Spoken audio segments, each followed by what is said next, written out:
to the second session of the today's lecture, and we were learning about how we can represent the composition of a relation using a matrix method. तो हमने देखा क्या कि हमने R को represent किया matrix से, हमने S को रिप्रेजेंट किया मैट्रिक्स से, and now we will represent T. T is the composition of relation and what the T contains. T में क्या क्या एलिमेंट्स अवेलेबल थे? A1 C1 अवेलेबल है, हमारा A2 C3 अवेलेबल है,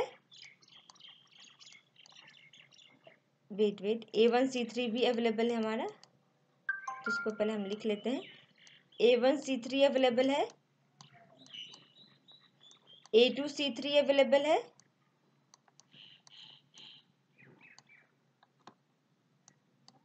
और fourth element is our A3 C2.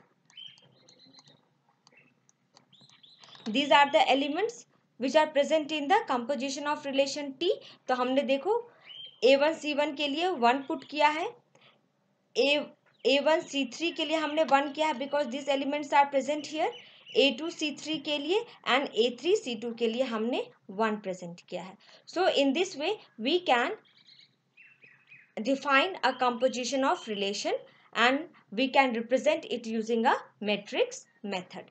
Now there are two common forms through which we can represent the composition of relation. The first one is your max mean composition and the second one is your max product composition. हम ये composition of relation दो तरीके से find out कर सकते हैं. एक है हमारा max mean composition and the second one is our max product composition.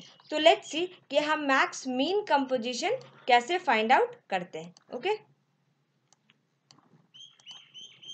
now the max mean composition is defined as T equal to R dot S, where T contains the elements X and Z, and it's equal to max of mean of R of xy comma S of yz. Composition of relation हम find out कर रहे हैं using a max mean composition. तो इसके लिए हमने दो अलग अलग रिलेशन का यूज किया है, एक R है दूसरा S है. तो इसके बीच हमें पहले मिनिमम और ओवरऑल के ऊपर मैक्सिमम निकालना रहता है. तो in this way we can find out the max mean composition. Let's see, एक एग्जांपल के थ्रू आपको अच्छे से समझ में आ जाएगा. हमारे पास दो रिलेशन है R and S which is defined on the set 1 3 5. Now let's see, if it is defined on the relation 1 3 5 into 1 3 5, R and S be defined are the relation which are defined on the sets 1 3 5 cross 1 3 5, where R का elements x Y है जहाँ पे y should always be x plus 2, और s के element है x Y जहाँ पे x is always less than y. इससे पहले भी हमने ये एग्जाम्पल देखा था.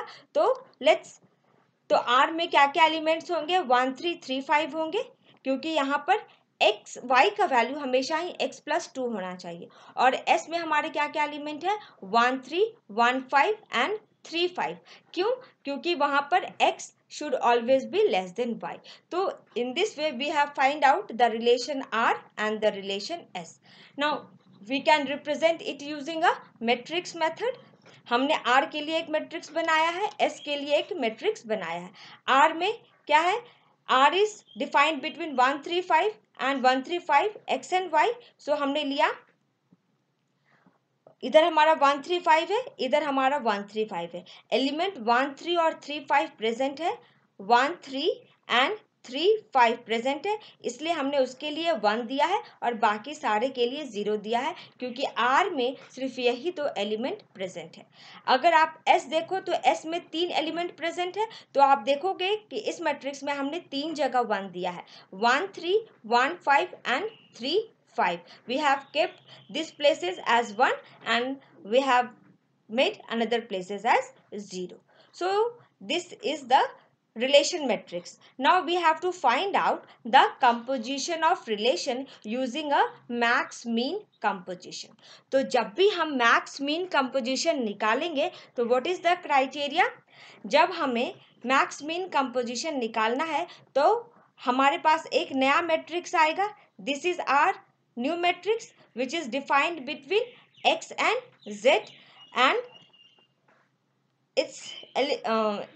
it is defined between x के एलिमेंट है 1 3 5, z के एलिमेंट्स भी हैं 1 3 5. Now in this matrix I have kept only 1 here and बाकी सारी जगह 0 है. ये मैंने कैसे निकाला? तो लेट्स सी. यहाँ पर पहले हमें मैट्रिक्स के इस पार्ट के लिए 1 1 के लिए निकालना है, फिर 1 3 के लिए निकालना है, फिर 1 5 के लिए निकालना है, सेम 3 1 3 3 3 5 के लिए निकालना है, 5 1 5 3 एंड 5 5 के लिए निकालना है. तो सबसे पहले हम 1 1 के लिए निकालेंगे. तो इसके लिए हमको क्या करना है कि आपको क्या करना है कि पहले ये वाला जो मैट्रिक्स है इसमें जब आप 1 1 निकालोगे यानी R का फर्स्ट रो लोगे और S का आप सेकेंड फर्स्ट कॉलम लोगे. ठीक है.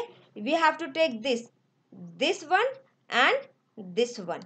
Okay, let's me do the correction first. यहाँ पे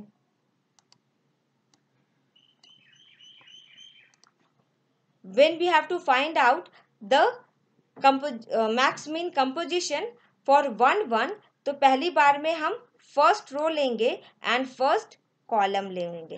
ठीक है. तो let's apply the formula. Max of mean of क्या होगा? यहाँ पे 0 0 है, 0 0 सेम.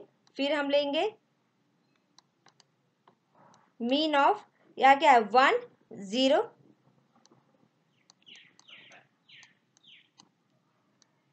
फिर मीन लेंगे हम किसका? 0 0.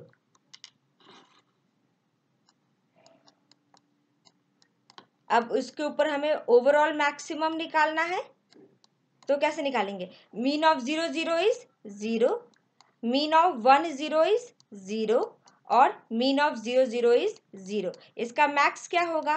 0 ही होगा. तो आपने देखा कि मैंने यहाँ पर 1 1 के जगह पे 0 पुट किया है. सिमिलरली आपको 1 3 के लिए निकालना है. तो आप जब 1 3 के लिए निकालोगे, let's see, you have to find out for the 1 and 3. तो उसके लेंगे first row and second column लेंगे 1 3. तो first row second column. Let's me clear the screen first, then we will find out the max min composition for 1 3.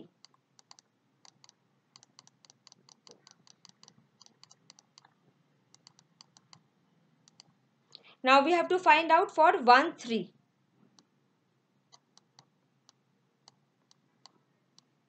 तो 1 3 के लिए क्या होगा? First row and second column, second column होगा. तो आप देख लो, फिर हमें मैक्स मीन लगाना है. तो आप देखो 0 1, इन दोनों के बीच का मिनिमम, इन दोनों के बीच मिनिमम क्या है? 0 होगा. फिर आप सेकेंड एलिमेंट लो 1 0, 1 और 0 के बीच मिनिमम कौन सा है? 0 है. और थर्ड में फिर 0 0 है, 0 0 का मिनिमम 0 ही होगा. तो इन सब का मैक्स भी 0 ही आएगा. तो if you will see that कि मैंने 1 एंड 3 में भी 0 दिया है. अगेन अब हम किसके लिए फाइंड आउट करेंगे? अब हम 1 एंड 5 के लिए फाइंड आउट करेंगे. तो जब हम 1 एंड 5 के लिए फाइंड आउट करेंगे तो फिर हमें क्या, हमें 1 देखना है एंड इधर हमें कॉलम 5 देखना है. ठीक है, ये वाला कॉलम देखना है. तो इसके लिए भी आप वैसे ही सेम निकाल सकते हो. ठीक है. मैक्स ऑफ देखो 1 0 1, मिनिमम क्या होगा दोनों का? 0 1 1, मिनिमम क्या होगा? 1 ही होगा. और 0 0, मिनिमम क्या होगा? 0 है.